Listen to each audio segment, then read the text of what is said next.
Bonjour à toutes et à tous, c'est Hermès, j'espère que vous allez bien, bienvenue dans les rois du Bitcoin, j'espère que vous avez passé un excellent week-end, beaucoup de réactions ce week-end sur les vidéos des rois du Bitcoin, je vous en remercie, de très positives et des moins positives malheureusement, mais ça arrive, hein. Je suis preneur de toutes les critiques du moment qu'elles soient bien sûr argumentées.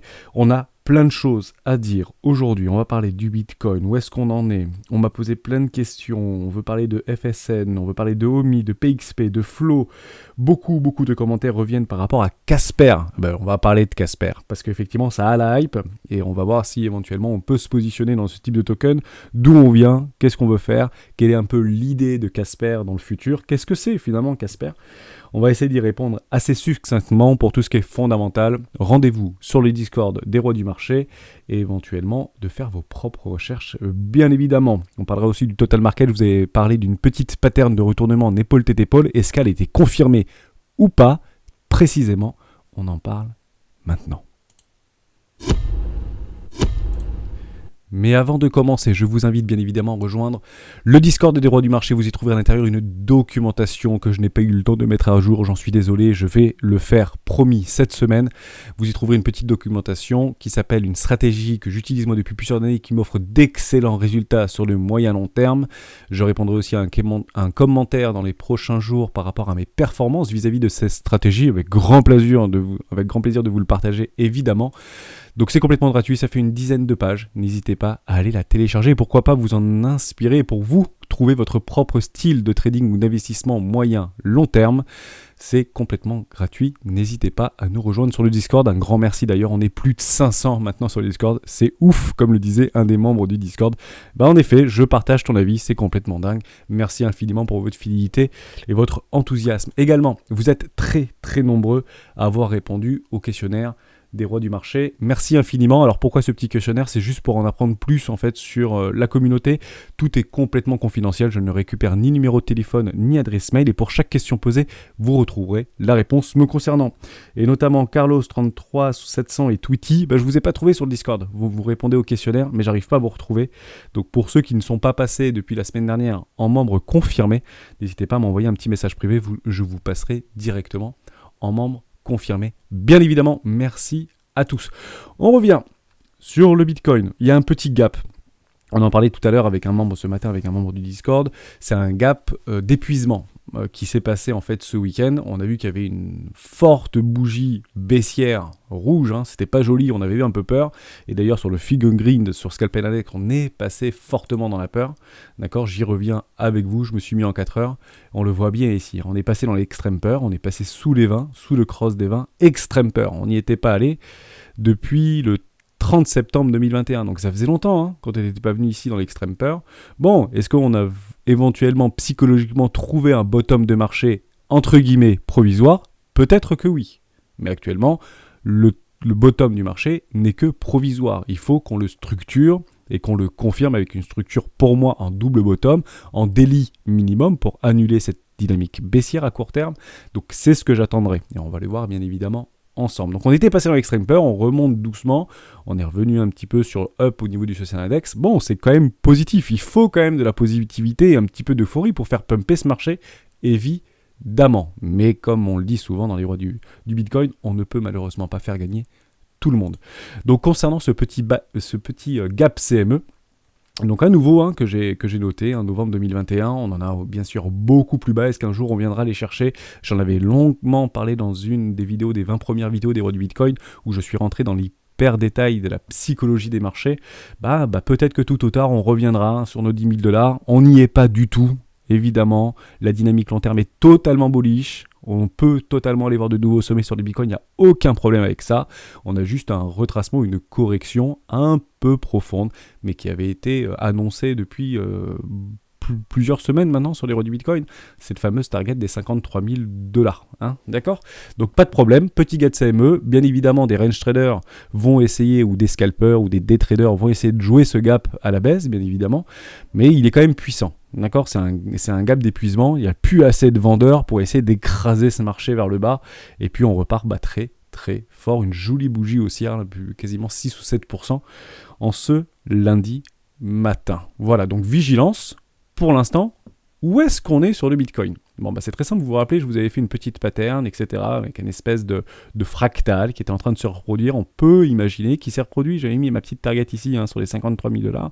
On est venu l'effleurer. Et j'ai tendance à dire que si tout le monde veut acheter du Bitcoin pile sur les 53 000 $, bah évidemment que le marché n'ira pas à court terme. Ça ne veut pas dire que demain, il n'ira pas transpercer cette target des 53 000 $. En tout cas, on a bien vu que la philosophie d'achat sur le marché à très court terme, c'était la target des 53 000 $. Beaucoup étaient positionnés à l'achat sur les 53 000 $ ce week-end. Malheureusement, le Bitcoin n'est pas venu chercher ses ordres d'achat. Bon, vous l'avez vu, je l'efface, ça fait longtemps qu'on en parle. Où est-ce qu'on est ? Je vais retracer, vous vous rappelez qu'on avait cassé ce range par le bas. Donc je vais le retracer, ce petit range, d'accord, avec mon petit aimant, juste ici. Donc si ici on cassait, on clôture au-dessus, c'était bullish, malheureusement on est reparti dans le range et on a même cassé le range par le bas, d'accord. Donc là on est juste en train de venir retester ce bas de range. Est-ce qu'on va pouvoir éventuellement le réintégrer pour aller retrouver ce haut de range ? C'est complètement possible. Et moi, j'aurais bien voulu le voir ce week-end. C'était ça la petite miniature sur YouTube le vendredi. C'était gros pop à venir ce week-end. J'aurais bien aimé qu'on revienne, moi, chercher le haut du range et qu'on vienne m'offrir la possibilité de protéger mon capital en prenant un petit short juste ici pour couvrir mon capital. Pas pour être contre-tendance, juste pour protéger mon capital. Je l'ai souvent abordé. Donc ça, c'était très important. La dynamique interne est toujours baissière en daily. D'accord ? Donc, toujours probable d'aller faire de nouveau plus bas. D'accord ? Ce sont simplement des rebonds techniques. On vient chasser la liquidité. On l'avait vu d'ailleurs, merci à toi. Je ne sais pas qui c'est qui l'a partagé ce matin. C'est Maël, voilà, qui a partagé sur Trading Light, pardon. Sur Kingfisher, bien évidemment, les petits pics de liquidation, donc merci à toi, je ne l'ai pas fait, donc tu l'as fait, c'est super, et on est venu chercher en fait des gros pics de liquidation aux alentours des 55-56 000 $ sur le Bitcoin. Bon, on voit que que vite les shorts ont été clôturés ici, bah oui, quand on voit que ça repousse très très fort, on clôture vite pour prendre nos profits, que ce soit à contre-tendance ou pas, et on voit toujours des clusters de liquidation de longue jusqu'aux 40 000 $, mais ça on l'a souvent abordé. Est-ce que ça veut dire qu'on ira les chercher tôt ou tard ? Peut-être pas. On peut faire de nouveaux sommets, et à un moment donné, ces gens-là devront tôt ou tard, de toute manière, prendre des profits. Et si ces gens-là prennent des profits, ce sera bien évidemment des ordres de vente sur le marché du Bitcoin, notamment sur les futurs. D'accord ? Donc, à voir. Est-ce que maintenant on a suffisamment nettoyé le train pour repartir à la baisse ? Très bonne question. En tout cas, la dynamique est toujours baissière à court terme. Donc, à quel moment on dira « Ok, c'est redevenu haussier ». On va passer en 4 heures, peut-être qu'on verra mieux. Je ne l'ai pas regardé, je le vois avec vous. Donc là, la dynamique est haussière. Ça y est, en 4 heures, sur du très court terme, on est repassé haussier. On le voit comment sur notre MACD ? Parce qu'on est venu clôturer juste au-dessus de cette précédente ligne de coup ici. D'accord ? Donc la dynamique est haussière ici. D'accord ? À court terme en 4 heures. Donc c'est très joli. D'accord ? Est-ce que ça veut dire qu'on ne va pas éventuellement faire de nouveau plus bas ? Bah si, totalement. On peut très bien faire des choses comme ça et repartir très fort en bas. Ça, il n'y a aucun problème là-dessus. C'est déjà arrivé et ça continue à arriver. Moi, j'aime pas trop être sur du très court terme, mais c'est toujours intéressant de voir un petit peu comment se comporte la dynamique interne. Donc voilà, on a cassé là. Si on veut que ce soit totalement bullish, d'accord, et on a cette magnifique structure. Ok, il faudra plutôt le voir en daily à ce moment-là. Donc on va le voir en daily. Qu'est-ce qu'on a ? Pour l'instant, on a strictement rien. D'accord ? Pour l'instant, c'est neutre. On est toujours dans une dynamique baissière. Ok ? Donc, on essaie de pousser ici à la divergence. D'accord ? À quel moment cette divergence va se structurer ? C'est très simple. C'est quand on viendra casser ici la précédente ligne de coup. Et là, la tendance sera totalement retournée. On peut éventuellement avoir un truc comme ça au début. Donc, ici, dynamique bullish. Si on vient clôturer au-dessus ici, dynamique complètement bullish dans notre dynamique interne de puissance de prix. D'accord ? C'est ça qu'on veut voir. Ok ? Pour l'instant, on n'y est pas. Le plus probable, c'est de faire de nouveau plus bas. Où le cours peut s'arrêter ? Très simple. Nous, on a l'habitude chez les rois d'utiliser les retracements de Fibonacci. On m'a posé la question dans un commentaire. Est-ce qu'on peut un peu plus expliquer ce que c'est Fibonacci, etc. On prendra le temps de l'expliquer. Je prendrai le temps dans une vidéo. Sinon, dans le Discord, je prendrai le temps de faire un petit discours là-dessus, un petit dialogue sur les suites de Fibonacci. Pourquoi on les utilise dans le trading ? Quelle est la puissance des retracements Fibonacci ? Parce que ce sont des règles mathématiques universelles. Qu'on peut, à la fois dans l'infiniment petit et l'infiniment grand, les retranscrire et ça fonctionne très fortement. Voilà, donc je peux pas être plus précis que ça, mais j'essaierai effectivement d'un point de vue plutôt purement arithmétique, purement probabilité de trading, j'essaierai d'expliquer pourquoi je l'utilise et pourquoi beaucoup de traders, des traders et investisseurs utilisent ces retracements. Donc pour l'instant, on va éventuellement sur le cours aller chercher notre retracement des 3 bits de notre premier arrêt. Pour l'instant, on n'y est pas. D'accord. Pour retourner cette tendance, moi j'aimerais bien avoir une jolie structure ici, dans un nouveau range, d'accord. D'essayer d'avoir une structure sans casser nos précédents lots sur les 53 000 $. On n'est pas venu chercher cette pointe ici, là. On est venu juste avant. On n'est pas venu chercher ces poches de liquidité complètement logiques. Est-ce qu'il y avait beaucoup trop d'ordres d'achat et pour pas faire trop monter de gens dans le train, ce qui est possible aussi. Mais j'aimerais voir une jolie structure comme celle-ci en double bottom, d'accord, pour inverser ces dynamiques de prix, d'accord. Si je vois ça, ceci, je l'annule. Et on peut éventuellement repartir dans une nouvelle dynamique haussière. Ok. Donc pour l'instant, on n'y est pas. D'accord, on est en train de reconstruire un nouveau range en dessous d'un précédent range. Et je le rappelle, 80% du temps, le cours range et 20% du temps, le cours est en tendance. D'accord. Là, le cours est en tendance baissière. Et ça dure généralement pas longtemps, les tendances. Nous, ce qu'on veut voir, c'est restructurer un range, éventuellement de le voir partir vers le nord, et on annule cette dynamique baissière, ou vers le bas, poursuite de tendance baissière. Tout simplement.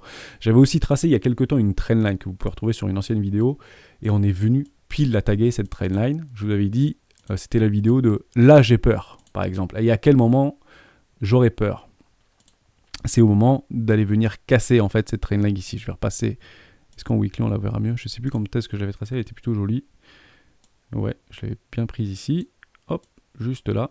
Ouais, on n'est pas venu chercher cette trendline. Mais tant qu'on ne passe pas en dessous de cette trendline, je vais la mettre en violette, eh ben, le cours est haussier. Voilà, point barre. Le momentum long terme en weekly est haussier. Ok. Donc on peut venir un petit peu la titiller ici sur les 50 000 $, 53 000 $. Ouais, on peut venir, il n'y a pas de problème. Mais tant qu'on ne vient pas structurer ou travailler en dessous de cette trendline, à long terme, c'est haussier. Ok. Donc voilà. Pas d'inquiétude pour le moment. On pourrait... Oui, j'aimerais vous parler. On va aller sur Coinalyse très rapidement parce que j'ai vu quelque chose de très très intéressant. Je vais passer en 4 heures. On a eu un pic de liquidation. Donc ce week-end, c'était vendredi 750 millions de dollars de liquidation d'achat et aussi de vente, mais principalement d'achat, d'acheteurs agressifs. Bon, on est venu en liquider un gros paquet. On a retrouvé ces pics de liquidation ici. Je vous avais dit qu'on pouvait aller beaucoup plus bas. D'accord ? On pouvait retracer et casser des précédents lots pour essayer de trouver des pics de liquidation. Est-ce que ça suffit ou pas? Est-ce que le marché est bien nettoyé? On le voit ici que ça a bien dégonflé et qu'on revoit juste là, au niveau de notre ratio long-short à très court terme, qu'on voit que les shorters reprennent position. Bon, c'est intéressant. On décharge un peu le train. C'est encore très majoritairement à l'achat actuellement. Plus de 80% des comptes, sur Binance notamment, sont à l'achat. Donc, est-ce qu'on peut continuer à faire de nouveaux plus bas pour essayer de sortir un maximum d'acheteurs agressifs? Oui, on peut continuer à aller beaucoup plus bas. D'accord, il n'y a pas de problème. La question est de savoir, est-ce que le train est suffisamment dégonflé? Mais ce qu'on veut voir, si éventuellement le cours décide de continuer à structurer des retournements de tendance haussière, d'accord, à court terme, c'est que les gens shortent ici. Au même titre que ici, on ne veut pas voir que les gens vendent massivement ou achètent le dip, d'accord, achètent. Ici, on veut voir que les gens vendent. Comme ça, ça pourrait éventuellement accélérer la hausse et faire un nouveau sommet. Au moment où on fait un nouveau sommet, ok, les compteurs sont remis à zéro, les planètes sont alignées, ultra bullish. Ok, ce sera notre signal. Nouveau sommet est toujours un signal d'achat, ou en tout cas de continuation de tendance long terme, bien évidemment. Donc ça, c'était important. Donc c'est plutôt positif. Ok, est-ce qu'on peut continuer à décharger le train? Oui, tout à fait. Encore une fois, tant qu'on ne vient pas casser le premier arrêt, le plus probable, c'est de faire un nouveau plus bas. Donc ça, c'était important. J'en profite d'être au début de cette vidéo pour dire que j'avais fait une petite coquille, j'avais dit une petite bêtise. Je suis l'influenceur pro-indicateur, donc Phil, je le suis depuis plusieurs mois maintenant. Pour moi, c'est un trader court terme et un range trader très compétent. Et j'avais dit qu'il était rentré dans ICP. Non, je me suis trompé. J'avais même épinglé le petit message de la personne qui m'avait signalé qu'il était sorti d'ICP pour plutôt se concentrer dans la cryptoactif Filecoin apparemment. Donc je reprends, c'est dire je ne suis pas parti vérifier.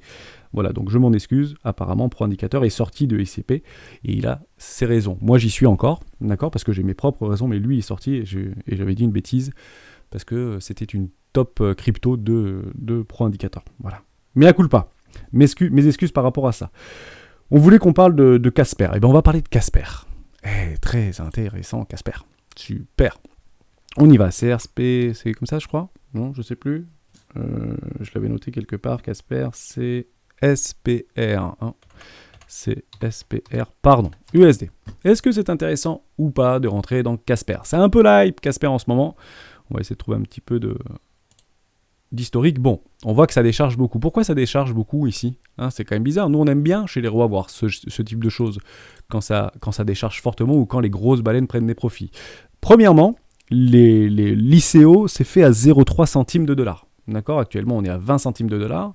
Donc, on est encore très largement positif. D'accord? Lors du listing, notamment sur OKEx, d'accord? Le cours est monté jusqu'à... Alors, sur d'autres exchanges, c'est monté jusqu'à 1,30$, d'accord? Mais là, on l'a, par exemple, jusqu'à 80 centimes sur OKEx. Bon, on est bien d'accord qu'il y a des gens qui ont acheté ce petit coin. Les premiers investisseurs post-ICO l'ont acheté vers les 3 centimes de dollars. Donc, ce truc a fait ça. D'accord? On met l'ICO, gros listing, ok, et on va chercher des nouveaux sommets. On est bien d'accord que les baleines vendent ici. Hein? Ils vendent dans toute la descente ici. Ils prennent des profits. Ils sont encore majoritairement au profit. Ce qui est intéressant, c'est que le cours commence à latéraliser. Ok? On pousse à la divergence. La dynamique interne en daily est bullish. On est sorti de notre enfoncement stupide de survente ici. D'accord? Donc William est plus optimiste sur ce rapport de volume et de moyenne mobile. Notre OBV est totalement croissant, les capitaux rentrent dans ce marché. Qu'est-ce qu'on peut attendre pour investir sur ce coin? Alors, il y a deux choses qui sont importantes. Moi, j'aime bien avoir de l'historique. Malheureusement, sur Casper, il me manque de l'historique. Alors que le mec, Monoir, je crois que le CEO c'est Monoir, il vient de chez Microsoft, c'était un ancien mec de chez Ethereum, qui est parti de chez Ethereum, qui avait travaillé sur le Proof of Stake de chez Ethereum. Bon, il a un gros background, gros capitaux qui rentrent dans ce coin. Ça va être peut-être un futur Polkadot ou un futur Solana, d'accord? Il crée sa propre blockchain, c'est un utility token, Casper, ok, pas de problème. On suit dans la lignée de ce qui se passe actuellement, de la grosse hype de la DeFi, pas de problème. Ok. Par contre, malheureusement, qu'est-ce qui peut se passer pour faire encore cracher le cours? Généralement, au début, sur le white paper et sur les rendus entre guillemets des évolutions de développement, ils sont assez tricky. Il faut que ça aille vite et il faut que ça fonctionne bien. D'accord? Donc, on peut buy the rumor et sell the news. Le problème, c'est que si la news est reportée sur un nouveau développement, sur ça fonctionne super bien, sur un hacking, sur ce que vous voulez, ce sera très fortement puni par le marché. Ni plus ni moins. C'est pour ça que moi, j'aime bien, au début, regarder, parce qu'on m'a fait ce commentaire-là, pour dire, j'ai vu que tu avais dans ton fil comme market cap, Casper, etc. Est-ce que tu es dessus? Non, moi je surveille actuellement. Pour moi, c'est trop tôt. D'ailleurs, je le dis très souvent dans les vidéos des rois du Bitcoin, moi j'attendrai que ce soit listé sur des gros exchanges. D'accord? Donc actuellement, c'est sur OKEx, pas de problème. C'est sur Getio, ok, il y a quand même pas mal de petits trucs intéressants. Bon, c'est pas sur Binance, c'est pas sur Bitfinex, c'est pas sur Bitsum, c'est pas sur Bitrex. Moi, j'aime bien quand c'est sur des très gros exchanges. Pourquoi j'aime bien? Parce que c'est là où les baleines vont vraiment prendre des profits. Ok? Donc peut-être que ça peut repartir et faire un x10 maintenant, ou un x5 maintenant. Je dis pas du tout le contraire. Moi j'aime bien quand c'est sur des gros exchanges bien liquides. Pourquoi j'aime bien? Parce que quand Binance aujourd'hui, avec sa position de leader mondial des cryptoactifs, lorsqu'il liste aujourd'hui, moins avant, mais aujourd'hui, lorsqu'il liste de nouveaux jetons, c'est que ce jeton a fait déjà ses preuves. D'accord? C'est fiable, c'est pas un scam, c'est pas une arnaque, ça fonctionne, il y a des mecs derrière, ça bosse, ça développe. Et à ce moment-là, Binance commence maintenant, entre guillemets, à être beaucoup plus rigoureux sur le listing de ses coins. Et c'est une très bonne nouvelle pour moi, je suis très content. Et j'attendrai plutôt, peut-être à ma défaveur, que ce coin soit listé sur ce type de plateforme. Bon, actuellement, un peu tôt pour moi, mais super intéressant. Il a bien déchargé, les baleines ont pris déjà des profits, ou les baleines réaccumulent, elles réaccumulent ici des baleines. Donc c'est pas une mauvaise idée d'investir aujourd'hui une toute petite fraction de son capital dans Casper, parce que vous le faites au même moment que les baleines. D'accord? Et si vous voulez être des baleines, faites comme des baleines, si vous voulez gagner comme des baleines. C'est pas une mauvaise idée. Moi j'attendrai un tout petit peu, mais je suis de très près, bien évidemment. Casper qui a de très bonnes années devant lui de croissance. Je vois quand même pas mal de vidéos parce qu'il y a beaucoup de hype. D'ailleurs, je vous l'avais mis sur un petit Twitter ici. 118 000 followers, etc. Bon, je vois beaucoup de trucs sur Internet et sur des petites vignettes. On aime bien faire des vignettes un peu accrocheuses, hein, c'est normal. Hein, on a besoin que vous veniez voir et nous voir notre contenu parce que c'est la meilleure façon de nous récompenser, c'est de nous regarder, hein, nous influenceurs. L'idée, c'est clairement d'essayer de prendre du recul sur un potentiel de prix, et notamment par rapport à ce crypto-actif. Je vois des x100, des x200 et des x1000, un peu à la Solana. On est d'accord que pour l'instant, Casper n'a pas encore fait son in the moon, là. D'accord ? Bon, peut-être que ce truc va faire un truc comme ça, dès qu'il est listé, hein, à la Solana. Petit truc, hein, et puis on repart très très fort. Bon, si ce coin doit faire aujourd'hui un x100, par exemple, si on dit, voilà, moi j'achète à 20 centimes du Casper et je revendrai à x100, je suis un gros holder, j'y crois dur comme fer, et peut-être que vous avez raison. D'accord ? Qu'est-ce que ce serait aujourd'hui sur une market cap globale, et on y reviendra juste après sur la market cap globale, à combien se devrait être valorisé Casper pour atteindre un x100 par exemple ? Là, c'est extrêmement simple. Faites ce travail de votre côté parce que c'est super intéressant. Actuellement, c'est une market cap de un peu moins de 500 millions de dollars, donc 463 millions de dollars. Actuellement, il n'y a que 26-25% de l'offre de Casper en circulation. Et si l'intégralité des jetons était libérée, on serait aux alentours des 2 milliards de dollars. D'accord ? Bon, 2 milliards de dollars, si on attend de faire x100, on est d'accord que ça veut dire que la capitalisation totale de Casper serait de 200 milliards. 200 milliards de dollars. S'il doit faire x200, d'accord ? x200, ça ferait 400 milliards de dollars. On est d'accord que 400 milliards de dollars, c'est même pas la valorisation d'Ethereum. Hein ? Qu'on ne se trompe pas. Le prix, on s'en fiche. Hein ? D'accord ? Mais on est d'accord qu'aujourd'hui, 400 milliards, 450 milliards, c'est la valorisation d'Ethereum. Est-ce que Casper, dans 5 ans, a la possibilité d'avoir actuellement la capitalisation d'Ethereum ? C'est la question qu'il faut se poser. Bien évidemment, il faudra prendre des profits dans la montée. Parce que pour arriver à ce montant-là, reprenez le graphique d'Ethereum, ça n'a pas été facile pour tout le monde. On les a eu, nos retracements en zone de rechargement et en éco-classe, il n'y a pas de problème. Les baleines, elles ont pris des profits. Comme sur Solana, elles prendront des profits. Ok ? Soyez patient. Le marché récompense toujours les plus patients. Et punit souvent les impatients. Sur le court terme. D'accord ? Parfois, il fait gagner les impatients, mais punit sur le court terme les impatients. Je parle des impatients, je ne parle pas des investisseurs long terme. Les impatients, pour moi, c'est plutôt les day traders, les scalpers, etc. C'est pour ça qu'un day trader ou un intraday doit prendre très rapidement des profits. Hein ? On fait pas des leviers x10, x20, parce que je le vois beaucoup, et j'en vois quelques-uns sur le Discord, donc je prends le temps d'y répondre.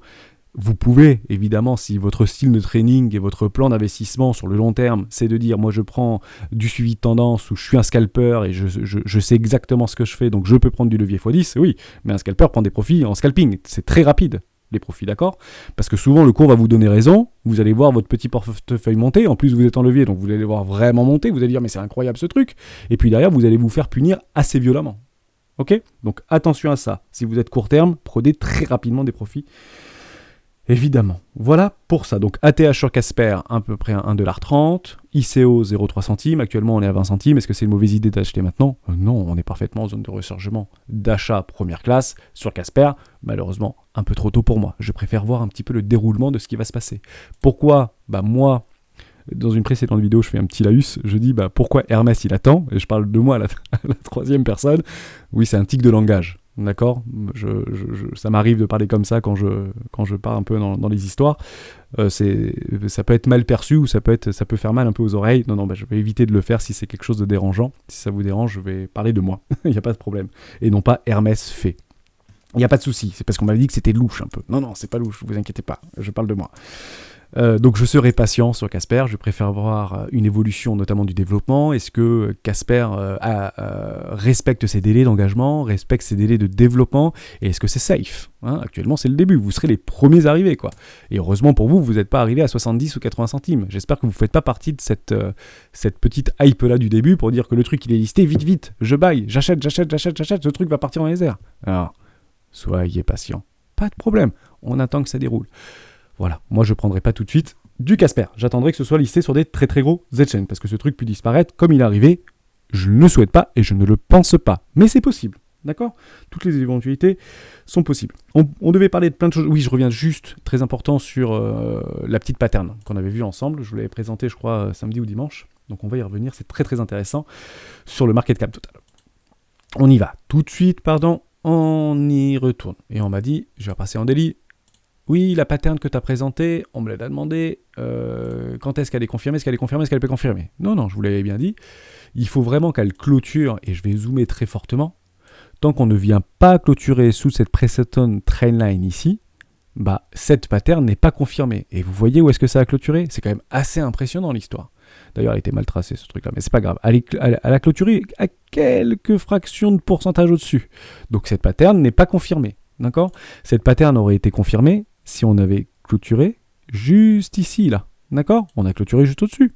Donc cette pattern, on peut éventuellement l'avoir, mais ça reste un billet psychologique de plus, quoi qu'il en soit. Ça n'a même pas été confirmé. Après les objectifs, effectivement, il y aurait eu un retracement assez profond. Donc peut-être qu'un groupe de personnes, des baleines, je sais pas quoi, ont dit non, il faut surtout pas qu'on vienne clôturer en dessous, parce que sinon il y a beaucoup de personnes qui vont appuyer sur sell. Et on veut pas, on n'a peut-être pas assez les reins assez solides pour acheter toute l'offre qu'il y a en bas. Nous, on veut faire FOMO les gens. D'accord ? L'objectif, c'est pas que vous achetiez ici. Hein. L'objectif, c'est que vous achetiez beaucoup plus haut. Ok ? Nous, chez les on n'achète pas plus haut. Nous, on achète dans zone de rechargement éco et première classe. Mais techniquement, il y a beaucoup de têtes de traders de tendance qui avaient pris des ordres à 53 000 $, pile. 53 001 $, pile. On n'y est pas allé. Ce week-end, du moins. Donc voilà, donc pattern non confirmé, mais elle était très jolie, en tout cas. Hein, sinon, on aurait pris un petit coup derrière la tête, ça n'aurait pas fait du bien. Et ben voilà, le marché nous donne raison, rien à signaler. Ok, RAS, on le garde quand même au coin de la tête, mais rien n'est validé. Ok, j'espère que j'ai répondu à ta question. Totoman voulait parler de Flow, Real Gamer voulait passer de FSN, est-ce qu'on en parle ou pas Ouais, on en parle juste en fin de vidéo, comme ça, pour ceux que ça intéresse moins, ils ne seront pas obligés de rester. Moi, je voulais vous parler juste par rapport à des news, parce qu'on m'a parlé du Covid, pourquoi ça bug, ou pourquoi ça chute au niveau de vendredi, parce qu'il y a eu l'annonce du Covid, du nouveau variant. Bon, ok. Bon, déjà, au niveau des variants, c'est plus une nouvelle, en fait. Les variants, ça fait le 5e ou 6e un peu préoccupant qu'on commence à parler, entre le breton, entre l'anglais, entre le brésilien, ou je sais plus trop quoi, parce que j'ai pas trop suivi le truc. Par contre, il y a une étude assez sérieuse qui est sortie, assez récemment, qu'on avait recensé un peu plus de 3800 variants du Covid depuis 2019. 3800. Hein, le SRAS-CoV-2, en fait, a une particularité de virus, c'est qu'il mute très rapidement. Donc on va essayer éventuellement d'aller pêcher les variants les plus, entre guillemets, dangereux, peut-être ceux qui se reproduisent le plus rapidement, les plus contagieux, les plus mortels, les plus ce que vous voulez. Après, je laisse faire les scientifiques qui sont beaucoup plus armés que moi là-dessus. Mais c'est pas vraiment une mauvaise nouvelle, en fait, qu'il y a un nouveau variant. En fait, ce que le marché va pricer, c'est pas l'arrivée du variant. Ce qui va pricer, c'est par exemple la chute le ralentissement d'une économie. Pourquoi ? Parce que s'il y a des pays, en fonction de ce nouveau variant, qui commencent à refermer des frontières, donc ça va faire chuter certaines actions, ou qui va, reconfiner, ou remettre des couvre-feux, c'est pas bon pour le business, et c'est pas bon pour l'économie. Donc en fait, le marché ne price pas le fait qu'il y ait un nouveau variant qui arrive, le marché price les effets de ce variant qui va arriver, qui va potentiellement faire intervenir des politiques à prendre des décisions qui sont pas bonnes pour l'économie. On est d'accord ? On prend du recul, on s'en détache. Ok ? Mais il peut y avoir autant de nouveaux variants que vous voulez, tant que les politiques disent « mais vous inquiétez pas, il n'y a pas de problème », et si les politiques avaient dit ça, entre guillemets, ou les gouvernements avaient dit « non, mais vous inquiétez pas, on sait ce que c'est le nouveau variant, il n'y a pas de problème, c'est pas du tout contagieux, le truc il va partir », les marchés ils auraient fait des plus hauts, probablement. D'accord ? Donc on presse une idée reçue. Ok ? Donc on prend un peu de recul par rapport à ça. Le marché, il y a très peu de chances, d'accord, qu'on reprenne un crack Covid comme on a vu en 2020, en mars 2020, parce que là, c'était quelque chose de vraiment nouveau. Hein, les nouveaux variants, aujourd'hui, c'est pas quelque chose de nouveau. Ok ? Le variant est nouveau, mais la news n'est pas nouvelle. Ok ? Mais par contre, bien évidemment, que le marché prend profit là où il peut. On est sur des plus hauts historiques. Tous les moyens sont bons pour prendre un petit peu de profit et faire peur les derniers arrivés. Et je le dis, dernier arrivé, premier sorti. Donc ça, c'était aussi important. Également, dans la psychologie des news, moi j'ai adoré une petite news qui est arrivée récemment. J'avais mis Casper, voilà, c'était ça. Super. J'adore voir ça. Une pluie d'avis positifs pour Cyberpunk 2077 sur Steam ces derniers jours. Waouh ! Donc c'est des projects a fait des mises à jour sur son super best-seller Cyberpunk 77 qui a eu des déboires au niveau marketing ces derniers mois ou lors de sa sortie, que ça a été le pire lancement, que même PlayStation sur sa plateforme avait délisté le jeu, etc. Il y avait eu des remboursements, enfin bref, l'œil du cyclone pour CD Projekt. Moi je vous en avais parlé de CD Projekt il y a quelques temps, alors on sort un peu du crypto, mais c'est super intéressant. Pourquoi ? Parce qu'on aime bien quand il y a des bonnes news qui accompagnent une hausse. Et regardez ce qu'a fait CD Projekt, qui est parfaitement dans une zone de rechargement d'achat. D'accord, on en avait parlé, donc ça c'est super. Là juste au-dessus, d'accord. J'avais noté des petits trucs comme ça pour dire c'est peut-être intéressant d'investir là. Et à chaque fois qu'on avait vu des jolies structures de retournement long terme, c'était peut-être intéressant d'investir. On est venu dans une classe éco, et là la bonne petite news nous a fait pump le cours. Bon c'est super ça. Donc si les bonnes news commencent à nous faire des petites poussées un peu sympas, d'accord, je crois que ça avait pris 6 ou 10% dans la journée, c'est des projets. Génial. On est pile dans une zone de rechargement, ou juste au-dessus, à quelques dollars près d'une zone de rechargement long terme, très long terme, d'accord. J'ai pris les bottoms historiques, moi j'ai pris depuis 2011, donc le cours il a fait mal sur CD Projekt.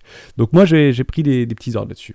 Voilà, donc j'aime bien cette action, je trouve que ça correspond parfaitement à mon style d'investissement long terme. Je pense que c'est une super occasion de rentrer sur CD Projekt, surtout qu'il y a des super news qui commencent à arriver et que ça accompagne le prix. S'il y avait eu cette news-là, mais qu'on avait fait un nouveau plus bas, j'aurais dit ok, il y a peut-être un problème quelque part, ou il y a quelque chose qui n'est pas pricé, parce que le marché a pricé autre chose, peut-être des mauvais résultats financiers, peut-être d'autres FUD ou d'autres mauvaises nouvelles qui ne sont pas encore sorties. Donc là, les bonnes nouvelles qui accompagnent un prix, c'est très positif. D'accord ? Donc super pour ça. Voilà, je voulais juste vous en parler. J'ai trouvé cette news très intéressante. Plus d'avis positifs sur CD Projekt. On finira sur un truc intéressant. Allez, je parle juste de Flow. Et après, on parlera d'autres crypto-monnaies demain. C'est pas très grave, mais ça fait longtemps que ce petit commentaire était là. On va parler de Flow USD. J'ai pas du tout regardé ce que c'était, mais c'est sur Binance. Donc intéressant. Donc moi, j'aime bien quand c'est listé sur un exchange type Binance, que ça prend une claque sur la tête. Donc c'était début août, enfin fin juillet 2021, le truc a pris une tatane, donc ça c'est parfait, et on commence à latéraliser. D'accord ? On voit qu'on n'arrive pas à faire de nouveaux plus bas là. Ça se tient, ok ? Donc ça pour moi c'est intéressant, je vous en parle parce que moi ça m'intéresse, merci pour ton partage d'ailleurs. On vient pas clôturer sur des nouveaux plus bas, on tient, il y a un groupe de personnes là qui ne veut pas voir le cours descendre. Bon, il manque de l'historique, donc on va aller voir sur CoinMarketCap. Au niveau de Flow, parce que la personne qui nous a partagé ça, c'est Real Gamer, nous a dit c'est génial, j'y crois dur comme fer. C'est super si tu y crois. Donc c'est à 11$, 3,5 milliards.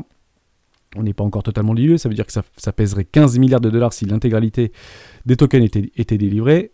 Je crois qu'on est en zone de rechargement d'achat, voilà, donc peut-être qu'il y a eu des ISO à quelques centimes de dollars. En tout cas, ça a été listé à 6$. Actuellement, nous sommes à 11$, donc on est proche de l'intégration.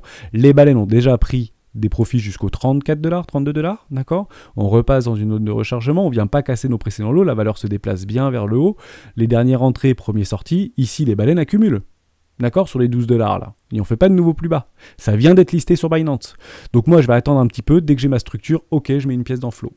Je note, en gros, en gras, c'est intéressant, j'irai juste voir un peu plus le fondamental. Et si jamais le fondamental ne me convient pas, je viendrai vous en parler directement sur YouTube ou sur le Discord. Mais ça me paraît pas mal. D'accord ? Merci pour ce partage. Je ne l'avais tout simplement pas vu, parce que ça vient d'être listé sur Binance. Voilà, super. Merci pour ton partage. Si au niveau du fondamental, tu viens sur le Discord, il n'y a pas de problème. On finit là-dessus. Je pense que j'ai dit tout ce que j'avais à dire. Je répondrai demain à plein de questions qu'on m'a posées sur YouTube. Malheureusement, je ne peux pas tout répondre. Je voulais vraiment faire un point sur où est-ce qu'on était au niveau du Bitcoin, etc. Donc pour l'instant, super, ça repart à la hausse. Mais tant que le premier arrêt n'est pas cassé, l'objectif, c'est de faire toujours un nouveau plus bas. La dynamique interne du Bitcoin actuelle à court terme est baissière. Que ce soit très clair. Et en tout cas, pour moi, c'est très clair. Et c'est très important de le comprendre. Nous pouvons donc faire de nouveaux plus bas. Inutile de dire c'est impossible que ça fasse des nouveaux plus bas sur les commentaires, ça peut faire des nouveaux plus bas, c'est juste la technique de marché, tout simplement. Merci à tous d'avoir suivi cette vidéo jusqu'au bout, j'espère que j'ai pas été très long. On se retrouve bien évidemment demain dans une prochaine vidéo et je répondrai à beaucoup de vos questions. Ciao.